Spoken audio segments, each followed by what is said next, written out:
I always say to these guys, because they're always quoting All the President's Men. They always give you that look like, follow the money. It's like, sure, yeah, okay. So let's just do a mental exercise. How many climate scientists have you seen driving sports cars? The answer is 0.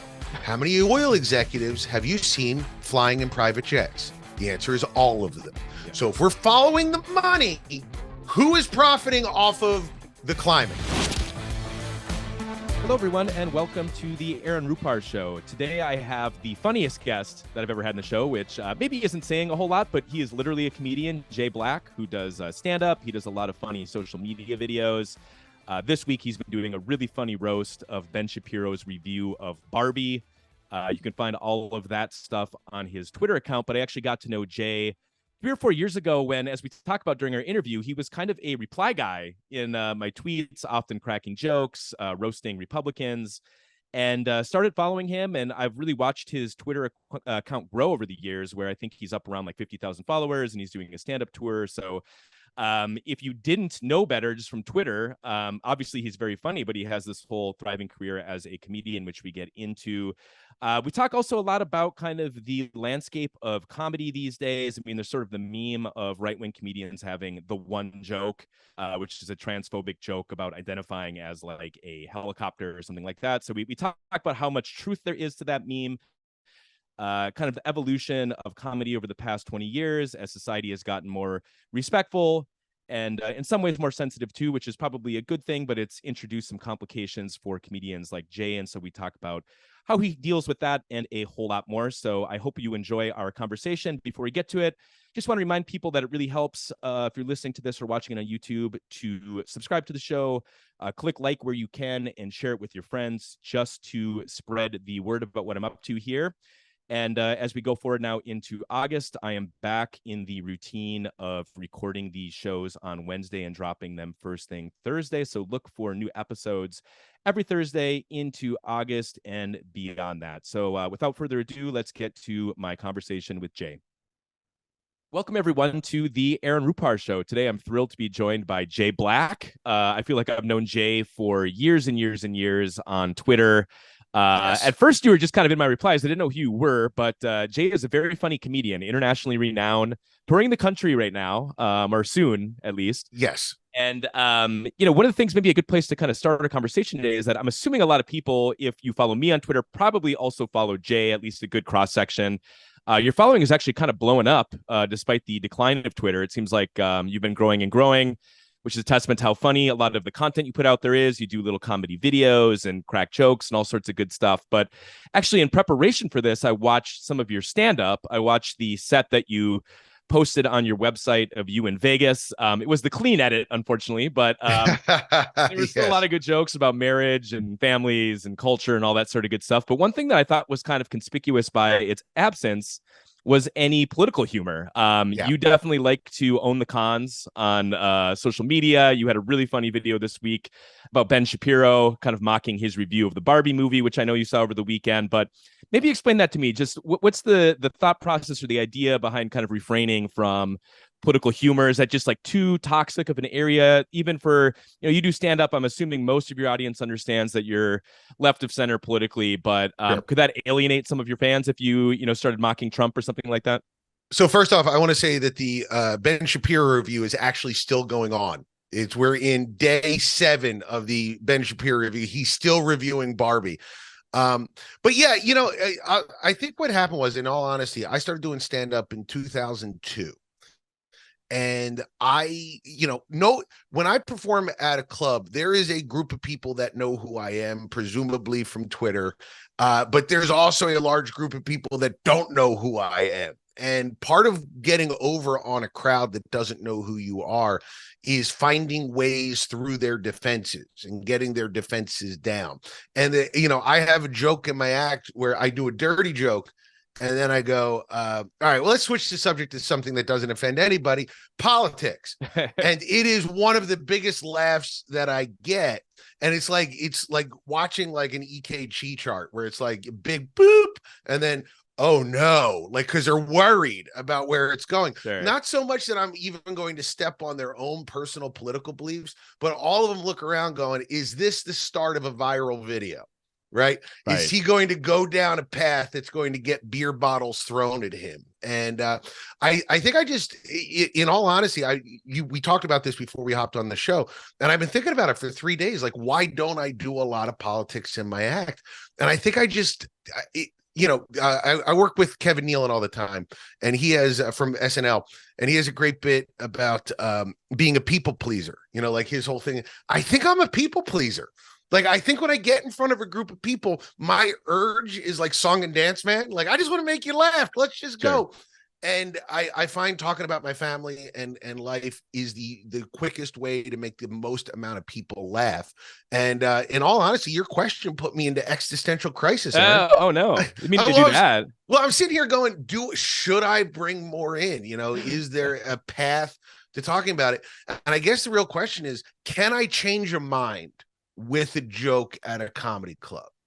And I don't know. I mean, it's possible, I suppose, or am I just, reconfirming the beliefs of the people who agree with me and pissing off the people. Can I say that? I don't mean to. Sorry for you. No. Yeah. It's I've never fixed any sort of parental advisory or anything. I think we've had a few F-bombs and shits and things like that, but Well, anyway. if you've ever had Rick Wilson on, I'm sure. The old radio thing was, you could say pissed off, you can't say pissed on. That's how they put it to me. But yeah, it's one of those things of like, I started from a place where politics was not a very big deal to me 22 years ago, 21 years ago. Yeah. And, when I came back to Twitter in 2020, it was specifically to see if I could make a dent in the way people thought about Donald Trump and the election, so Sure. I feel like that's probably the reason why. Yeah. Because, I'm probably misremembering things a little bit, but when I was a kid, my parents were heavy watchers of David Letterman and kind of be on after the news. And, not that he was like the funniest comedian of all time, or like he wasn't doing stand-up, obviously, but, in the 90s, at least, it still seemed possible to kind of skewer politicians both left and right and kind of do it, in a funny way, but in a way that didn't like kind of cross boundaries or really offend people or like get people's defenses up. Maybe again, that could be kind of my, reflecting on my childhood and kind of putting a gloss on things that wasn't really there. But, obviously I think people now are so touchy about politics and it's so polarizing that I could see, jokes about Trump or something like that kind of landing in an awkward place. Although again, I just wonder if your audience is kind of mostly fellow travelers with you, where they would laugh along with you and not be uncomfortable by that. I'm not sure. Well, it really depends. I had an incident a few months ago where I told the most benign Trump joke you could possibly tell. I mean, like really kind of light orange crayon kind of Trump joke. And I had a guy flip out, like screaming at me, and they ejected him from the club. And I was about to leave, and the club owner was like, "Hey, you just like stay here. We got to go move that guy because he's at your car." And I'm like, wow. Well, I mean, So like, he was obviously a violent, deranged person or a Trump fan. They're sort of synonymous. But that never happened when you made a joke about George W. Bush, right? Like if you made a W joke, W is dumb, people might go, I don't think you're funny, but nobody got violent about it. And I think it was the second people started identifying themselves through their political organizations that it got violent. There's a great Patton Oswalt movie, The Fan, right? Which is about, you're a baseball fan, but it's giant. He's a Giants fan, and he's, mentally unstable because his entire life is built around the Giants. And we know people like this. I used to work in Philadelphia sports radio, insanos like this, right? And we all sort of identify them as insanos. Like, you can enjoy football without killing anybody. Like, or, the fact that there's a jail, or there was a jail at Veterans Stadium at one point, this is not a thing that needs to happen. And I think that somehow, because I think politics it does affect our lives directly in a way that sports doesn't, maybe we're more accepting of insanity when it comes to political identifications, because, you know, even on our side, every election for the last, 12 years has been a fight for democracy. It seems like this is the election that defines democracy. And it's, when you start to think of it in terms like that, like these insanos, the QAnon insanos, if they truly believe that there is like trafficking going on, well, of course they're nuts. And it's like, how do you like explain to them, hey, maybe not care about Trump so much, like maybe just like live a life and have a family. Well, that's right. But I think but it's that thing of like, but no, there's trafficking. And it's like, well, how do you undo all of the brainwashing that has gone on, where you got to start from the premise of like, there's not, though, like, well, I've been that's also, I mean, Trump has really been leaning into the trafficking stuff. I mean, he just had a big video the other day where one of his big proposals is to put traffickers to death. And, it seems like that's becoming across the Republican Party, where like this obsession with trafficking, and I'm not trying to minimize human trafficking, but like, if you rank the top issues facing the country 1 to 20, I don't really think it lands in there. I mean, it's kind of, sadly, it's a thing that's happened, going back millennium at this point. And it's just, it is kind of weird that Republicans have become so obsessed. And I do think it's kind of an outgrowth of QAnon, but also you're right that like, if someone is a true believer that Democrats are involved in some sort of trafficking operation, or at least like enabling it, like, how do you find any sort of like middle ground or place where you can actually deal with people like that? I mean, they're so far gone that it's almost preposterous to think that you could have a constructive conversation over like tax policy or infrastructure. Yeah. If you believe that Joe Biden is drinking adrenochrome, it's really difficult to get into the weeds on like an energy bill, It's like, oh, he's a murderer of children. You have to understand that. It's like, I don't think he is. But and that is when we talk about, like, when the chapter is written about the internet, that's what it's going to be, is a large group of people who are not internet savvy, the boomers and the elder Gen Xers, who were trained to believe that if it was written down on a website that looked like it was official, it is therefore true because it has been vetted by a group of editors, and not just one guy in a dirt farm in upstate, New Jersey, falling down a path of believing that we are in, the craziest 1970s spy novel that has ever been written, and that there's vast conspiracies everywhere you look. The fringe has become the center on the Republican Party. And the problem is the second you say, like, even you had to couch it with, this is obviously a very big problem. We all agree that if children are being kidnapped out of their house to be, drunk by Tom Hanks, that would be a problem. Yes, that is a problem. But like, the second you go, hey, that's not happening, the response on that side is, oh, so you're part of it. Yeah, or you're a groomer, so you agree with it, right? That's what you want to happen. It's like, no one wants that to happen. But how many kids in your town have been kidnapped out of their house? I mean, in all honesty, that you know of, right? Yeah.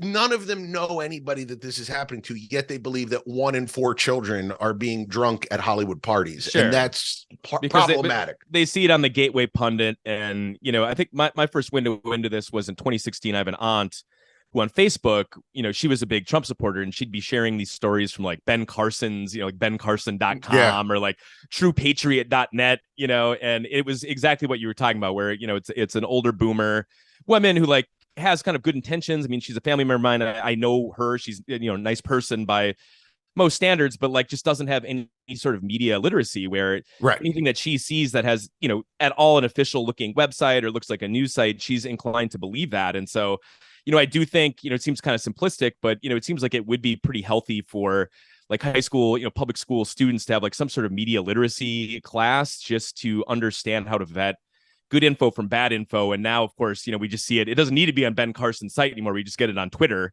where, of course, the big controversy yesterday was Elon Musk kind of coming out as an anti-vaxxer, and then Community Notes fact checking. He's trying to link the Bronny James cardiac arrest with the vaccine.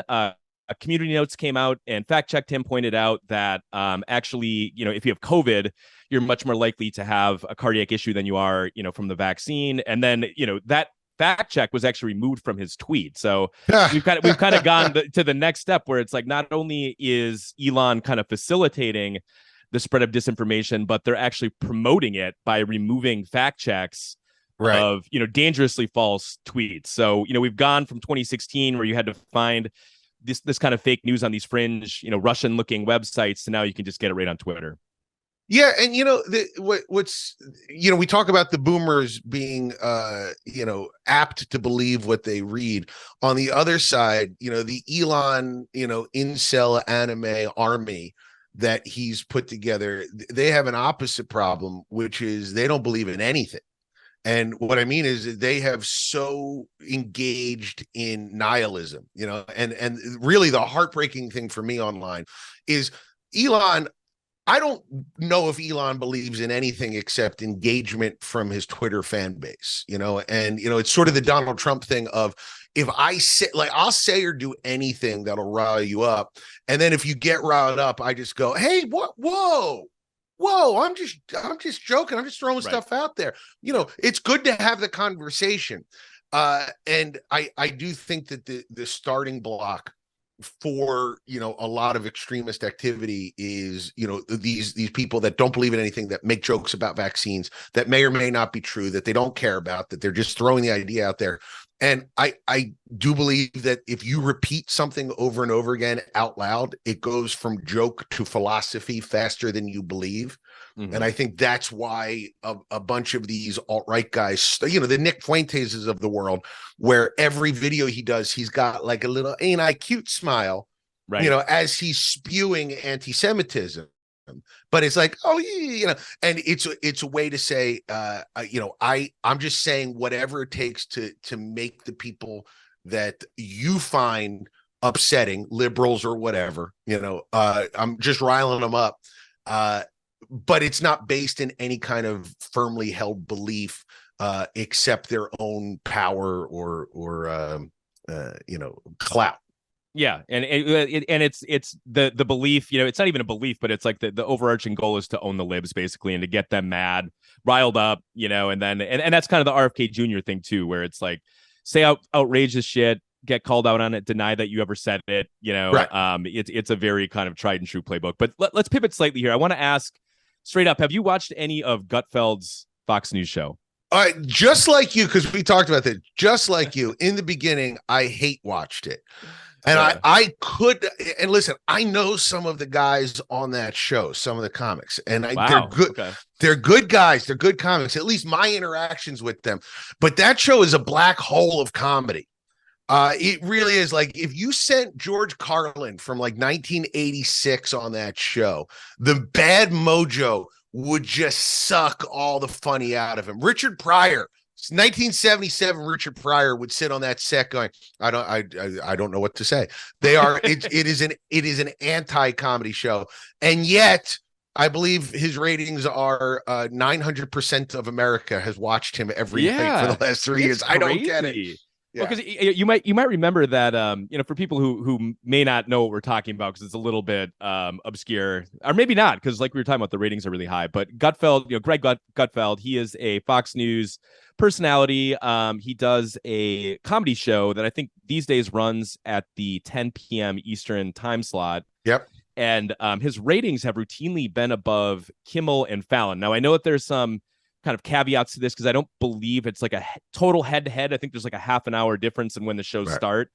So it's not, completely apples to apples. But I mean, by any standard, the ratings have been really, really strong. And the idea is that it's kind of a right-wing comedy show. But if you watch it, it's a lot of kind of like mean jokes about Hunter Biden. And, Hunter Biden is probably the number one target of jokes in terms of him abusing drugs and this and that. Yeah. And so, there's kind of a spirit of meanness to it.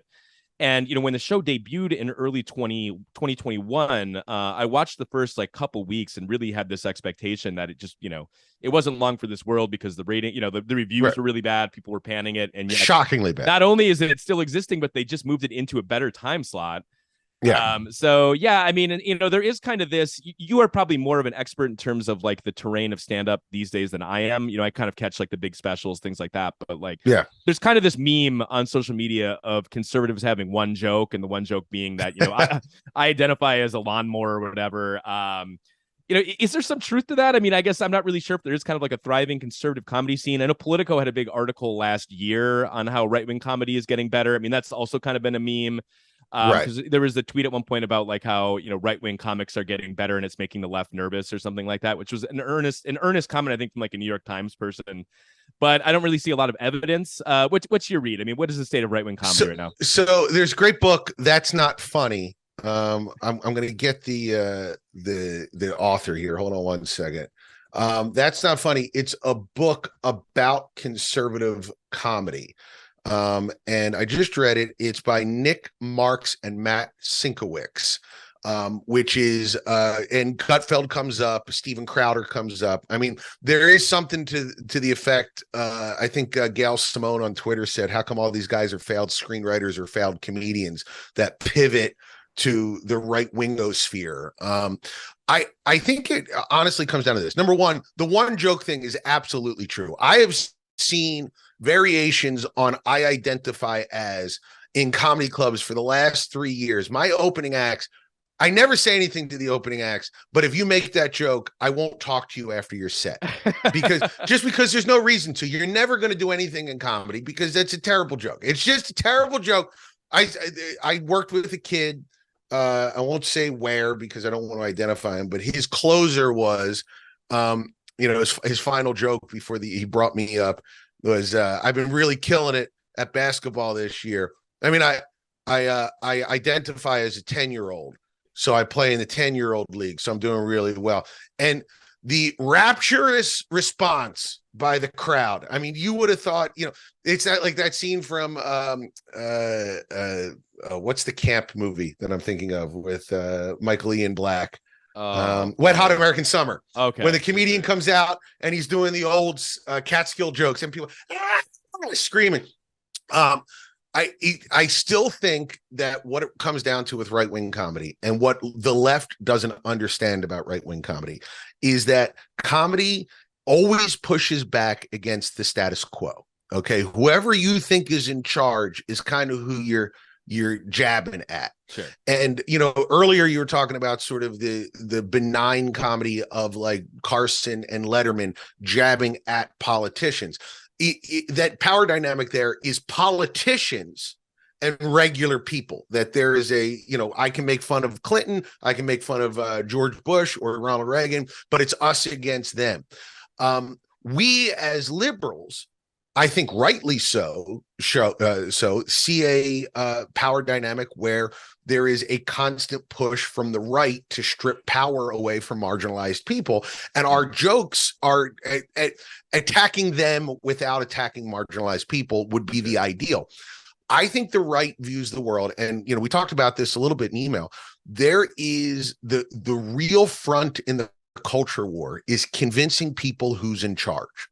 And there are groups of people, vast swaths of people who truly believe that marginalized groups like trans people and gay people have power over them, which is patently ridiculous if you just look at the power dynamics of politics for like the last, 18,000 years on the planet.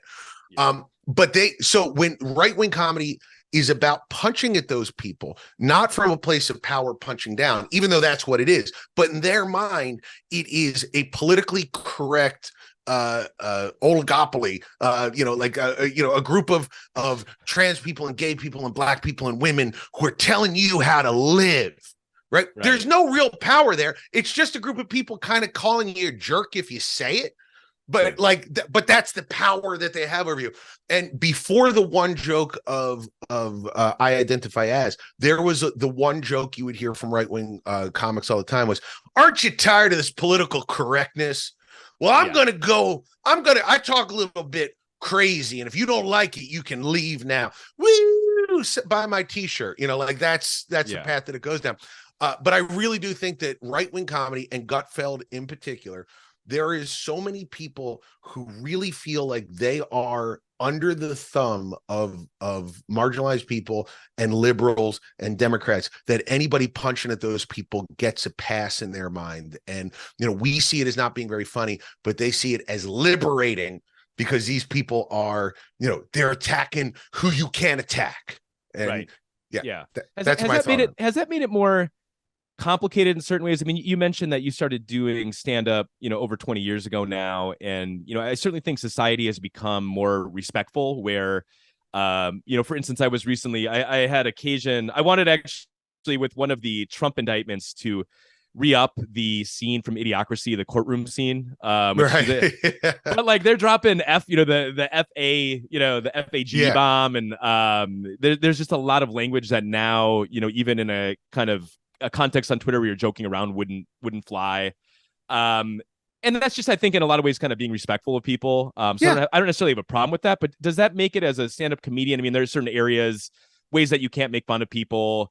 Even if you're doing it in kind of a good-natured way, which I think that movie tries to. I mean, I don't think it's like a homophobic movie, but does that make it more difficult to do stand-up? Do you have to be kind of careful not to, sort of ruffle the wrong feathers, or how does that work when you're putting together your sets? I think at least for me, what it means is two things. One, it means doing an extra step of thinking when you're doing the bit. And what I mean by that is I used to have a bit. I mean, it was such a signature bit for me, where my hand does this. I talk like this. I'm a quarter Italian, but it's all in my wrists, and my hand goes out and it's an effeminate look. And I used to do a bit about I'm not gay, but my hand is, right? And I do a whole thing where it's like, dudes head nod at one another. Like, hey, what's up? What's up? And I'm always like, hello, like that. And it killed for me. It was like one of those bits that was like, I would close with it. And, I would do college conferences and they go, oh, the gay hand guy. And I was driving one day and nobody said anything to me. Nobody said a word to me about this bit, but I was like, what's the central premise of this bit? Like, why is this bit funny? And the central premise is I'm heterosexual and I don't want anybody to think I'm gay. Sure. But what is that saying? It's saying gay is bad, kinda, right? Right. If I was a gay kid in my audience, would I feel comfortable coming out or being gay around people if I saw a whole group of people laughing at some guy going, don't think I'm gay, like that? I don't think I'm homophobic. I don't have anything against any group, I don't believe, but there's a central premise of that bit that is a little off-putting if you were in the shoes, of a kid in the audience like that. Yeah. So I took the bit out. And it's I can write a new bit that doesn't have anything to do with gay people or you know what I mean? Like there's a new bit that I can write. So for me, it's just like, okay, I write the bit. What's the central premise of the bit and who is going to take what from it? It's an extra step. And I know that there are comics, if they're listening right now, going, oh man, he's selling out. I'm like, I just want to be respectful. I'm not trying to make extra money doing this. I just don't want anybody walking out going, oh man, unless you're a jerk, in which case I have no problem attacking you. So that's number one. And I think number two, it's being open to hearing criticism after a show. I had a bit, and I still do, about my wife being a special ed teacher. And she uses the special ed teacher voice, which is, you did a very good job in there after sex, I think that was on your Vegas set that I saw. Yeah. And I had a group of people come up to me that was like, and this is a while ago, that said that's ableist language. And I didn't even know what ableist language was. I didn't know the word ableist. So my first instinct is to get like, whoa, hey, how dare you? I'm not whatever that ist is. But the second thought is like, okay, explain to me what that is so I can understand it. And then I thought about it for a while and I was like, I don't believe that bit's ableist because I'm attacking the voice that my wife uses as a teacher. And I've swapped it out sometimes for kindergarten teacher. And it's because the premise isn't about making fun of special ed kids in any way whatsoever. It's about making fun of the voice that my wife uses. But that could have been an incident where I did not, where I was pushing back against a group of people without hearing them out. So it's more difficult from the sense of I got to think a little bit more, but I think it's a better place to do that. Like it doesn't hurt anybody to think a little bit extra about what you're doing. And if I mess up, hopefully it will be diffused very quickly because I'll go, oh boy, I messed up, guys. I'm sorry. Let me figure that out. Well, I wasn't attempting to. Yeah, and I think that kind of comes with the terrain of being a comedian, is that you're kind of you do a lot of line stepping and kind of pushing boundaries, and so hopefully people don't hold that against you. But what's your kind of your thought? Because here's another one that I haven't followed super close, but obviously Chappelle has kind of been in the news, and I guess it's kind of a variation on our conversation about the one joke, where that's kind of been sort of transphobia has become a central part of his brand in a way that I'm not sure that it was. Like when I loved his show on Comedy Central, whatever that was 20 years ago now. Yeah. I don't remember that being, kind of a part of his comedy, and maybe that just wasn't pertinent to the show, or maybe they took that out. I'm not sure. But, are you kind of afflicted? I watched one of his recent specials and I just kind of came away from it feeling mostly kind of sad. Is that just kind of his own? Do you think that speaks to something kind of deeper going on in comedy, or is that just kind of a story about Chappelle as a person at this point?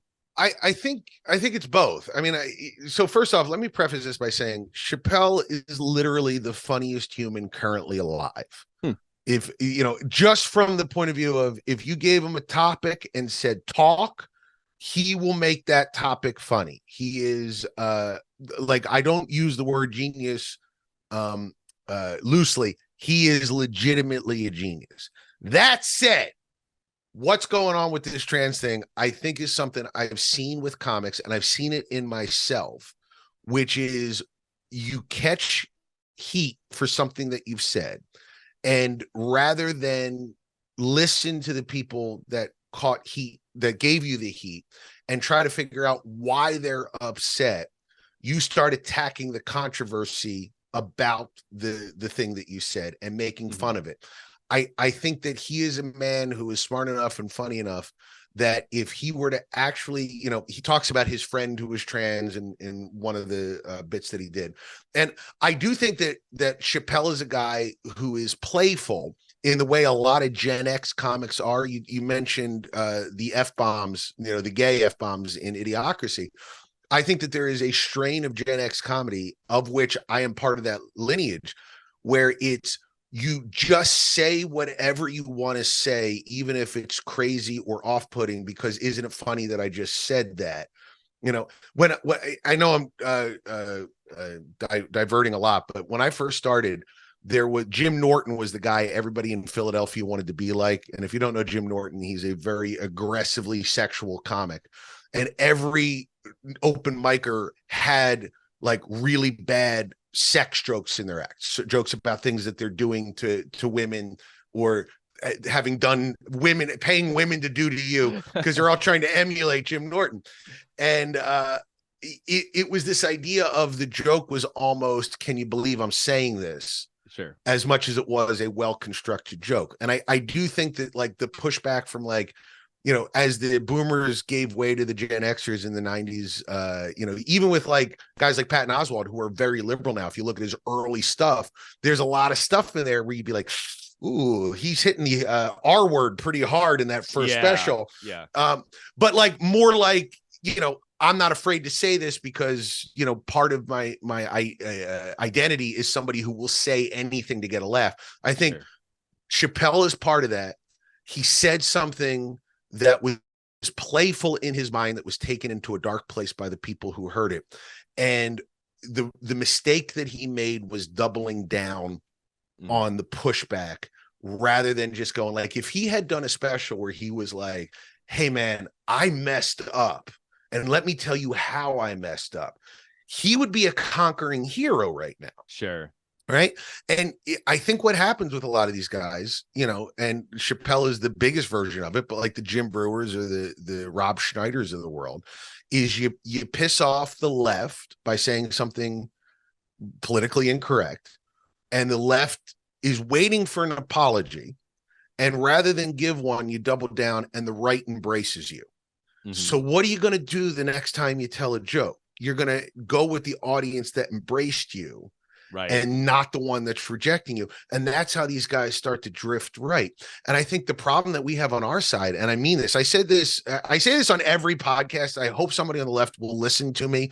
We need to give an off-ramp to people that mess up in a way that, like, the thing about going to jail, at least you have a public debt that you can pay and then be done with. Sure. But like, You know Lindsay Ellis? She's a video personality. I'm familiar with the name. She's brilliant. She's Yeah. absolutely brilliant. She made a joke about a movie that had an Asian character in it, and the internet marshaled against her. And she does not make videos on YouTube anymore because she was like, you know what, guys, I'm out. Like, I can't do this anymore. Like, they drove her away. And I bet all those people that did the pylon had good intentions as they were doing the pylon, but she apologized.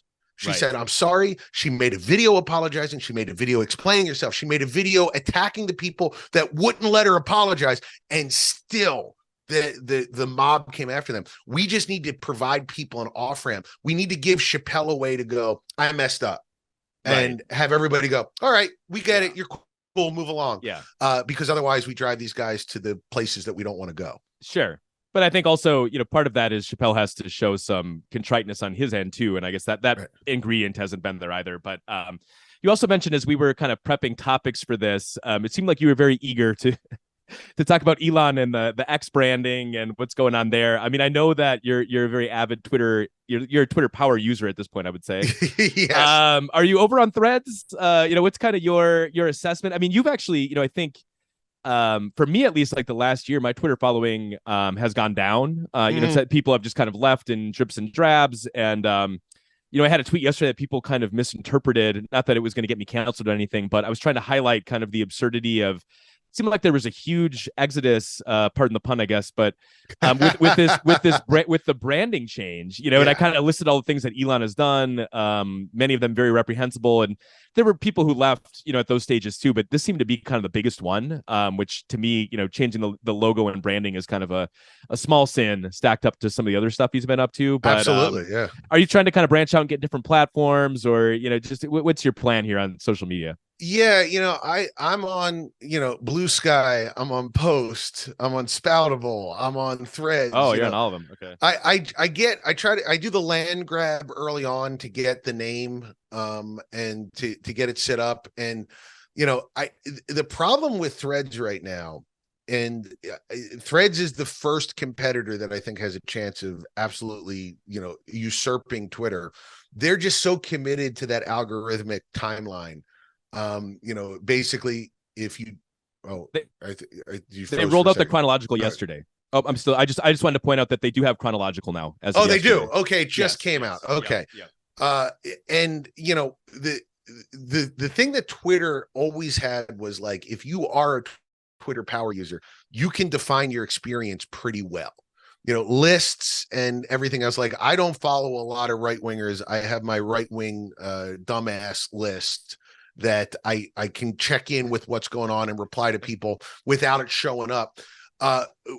Where Twitter is making the mistake, and again, I get it, because it's all about engagement, and engagement is how they make their money. You default to the For You thing. And, you go up and you're like, you see 18 tweets from Marsha Blackburn, and you're like, wait a second, I don't follow Marsha Blackburn. Yeah. Why am I seeing? Oh, it's because I interacted with one tweet of hers 8 weeks ago. Right. And now the platform's going, look what an idiot she is. Look what an idiot she is. Don't you want to say something? And I do. I want to say something. And it works every time.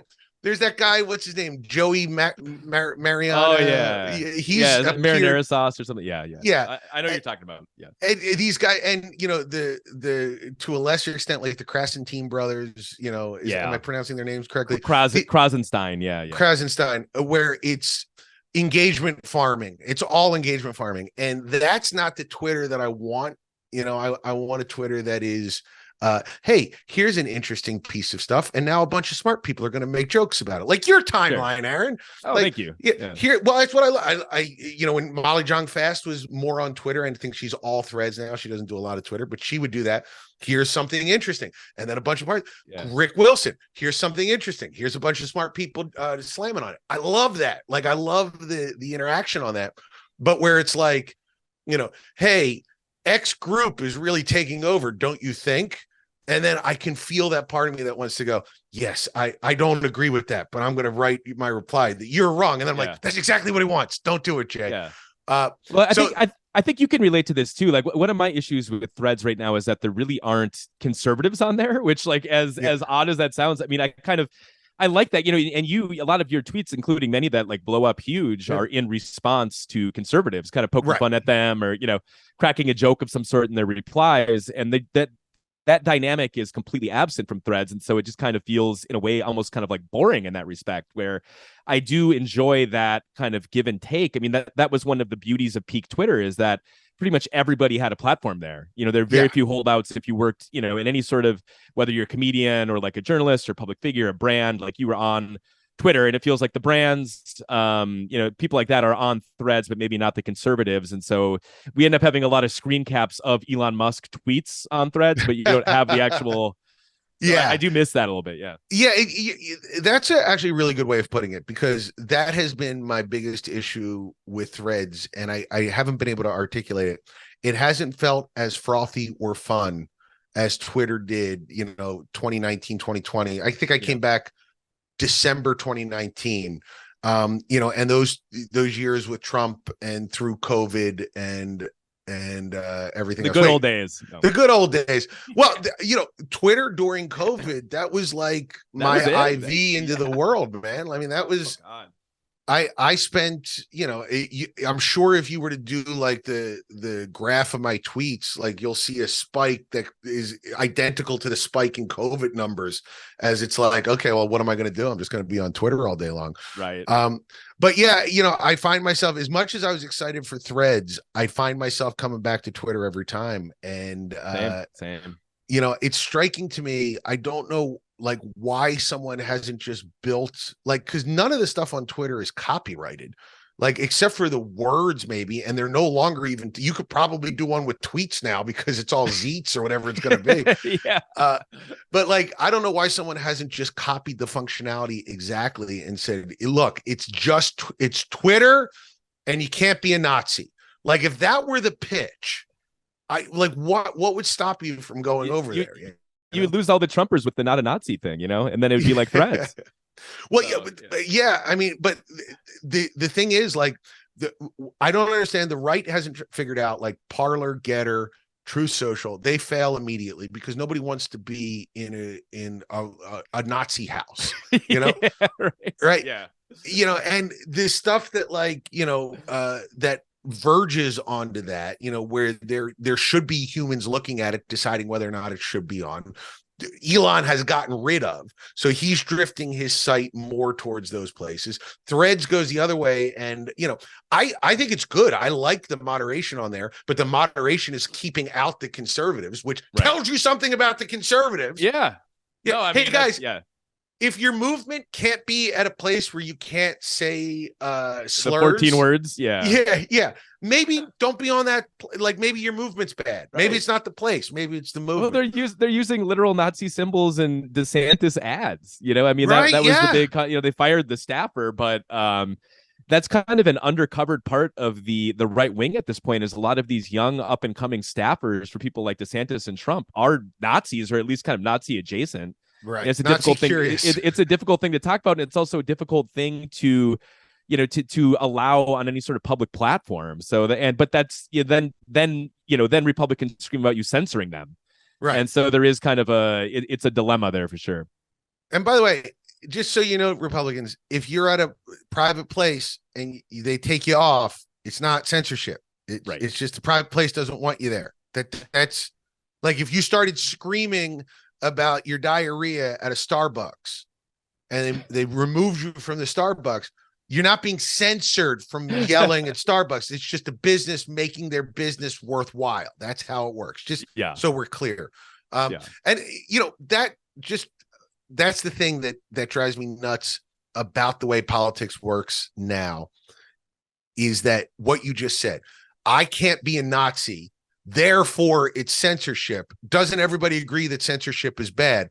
And everybody goes, yes, censorship is bad, without hearing the first part about the Nazi thing and not understanding that it isn't censorship. So all of us that come in and go, no, he should be banned because he's using the N-word constantly in replies to African Americans. Maybe that person should not be. He doesn't make the world better here. Everybody's like, so you love censorship?